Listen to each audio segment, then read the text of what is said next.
Chapter 5. The Herdmans must have figured that all out because, according to Charlie, they aren't going to come. We're not going to waste our time on some Woodrow Wilson PTA Halloween party with school teacher ghosts and no trick or treat, was what Ralph said. You have to go to it, Charlie told him. I have to go to it. Everybody has to go. It's like a big school event. As usual, there was more than one herdman on hand to comment about this.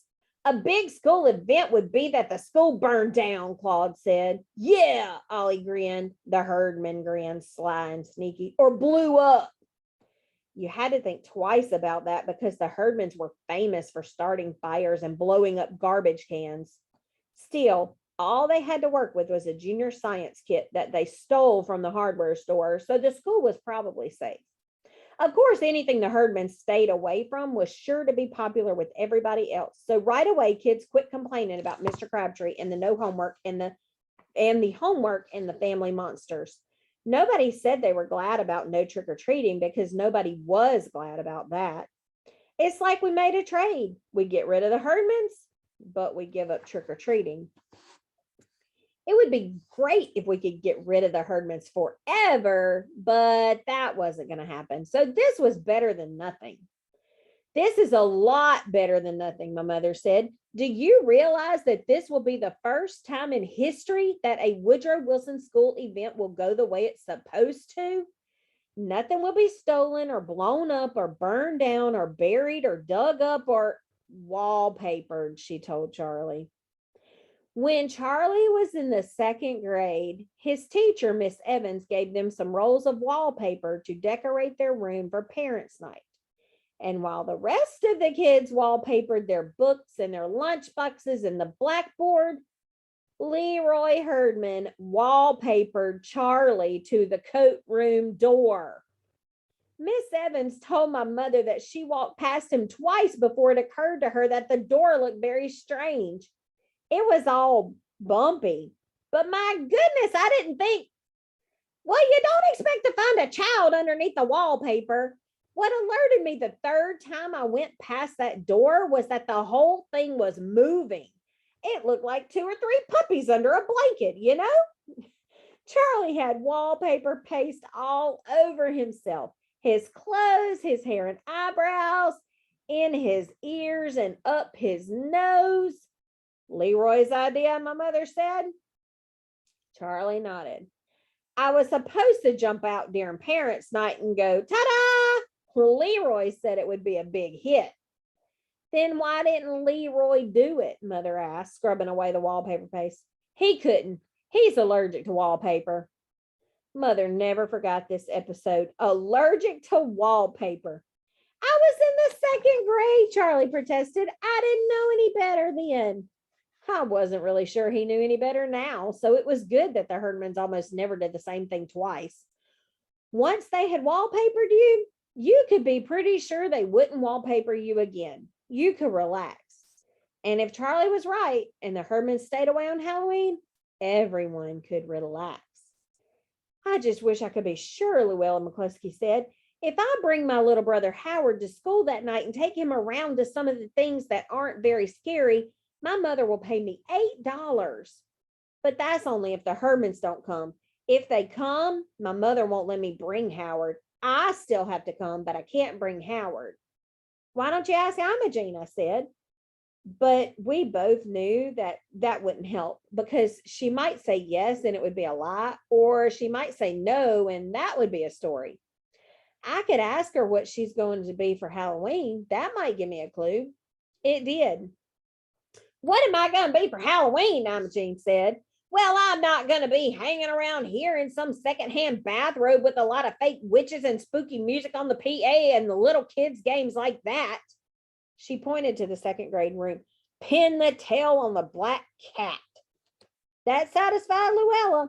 I know exactly what I'm going to do with my $8. After Halloween, they'll mark down the price on all the leftover costumes and I'll buy one. I don't even care what it is, just so it's not a pilgrim. Luella was lucky, I thought, because this year the stores were full of Halloween costumes instead of Halloween candy. What did you expect? Mother said when Charlie came home moaning and groaning. about the empty shelves at the supermarket. Charlie spends most of October checking out all the different candy, deciding what he wants most and what he doesn't want, and what he wants my mother to buy in case there's some left over. You'd think he never saw candy except at Halloween. That's what Mother said.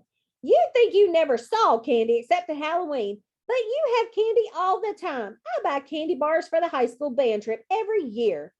Your father buys me candy on my birthday. Aunt Elizabeth makes that wonderful fudge at Christmas. But that's not like Halloween candy, Charlie said. Halloween candy is like, I helped him out. It's like you get to have all the candy there is all at once. You get to look at it and count it and separate it into piles and trade it, Charlie said, and eat it and hand it all over to the herdmans. Don't forget that part. But what Charlie couldn't forget was the empty shelves at the supermarket. There isn't anything there. No candy at all. Not even healthy candy like Power Bars. Mother said there was no such thing as healthy candy, and I guess she was getting tired of this subject because she changed it.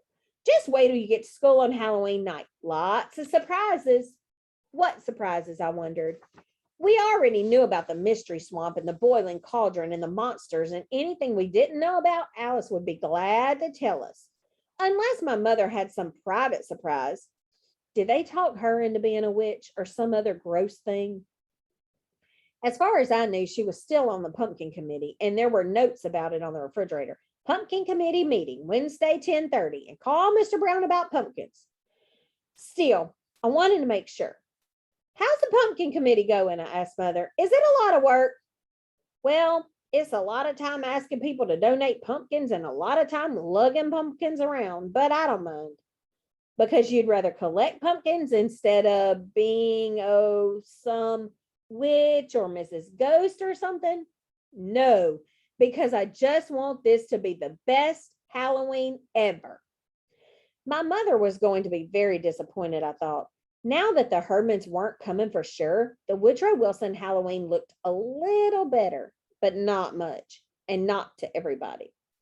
Charlie wasn't the only one who checked out the supermarket and the empty shelves. There were kids there every afternoon, remembering where their favorite candy always used to be. M&Ms on the top shelf at the end. Reese's Pieces right in the middle, between two kinds of Hershey's Kisses. Milk Duds on the bottom, besides Jujubes. Boomer remembered the year there weren't any raisin and nut chunkies. They were my favorite, and I had to collect something else. Luella missed peanut butter cups, and I missed Starburst. But what we all really missed was just Halloween candy on Halloween.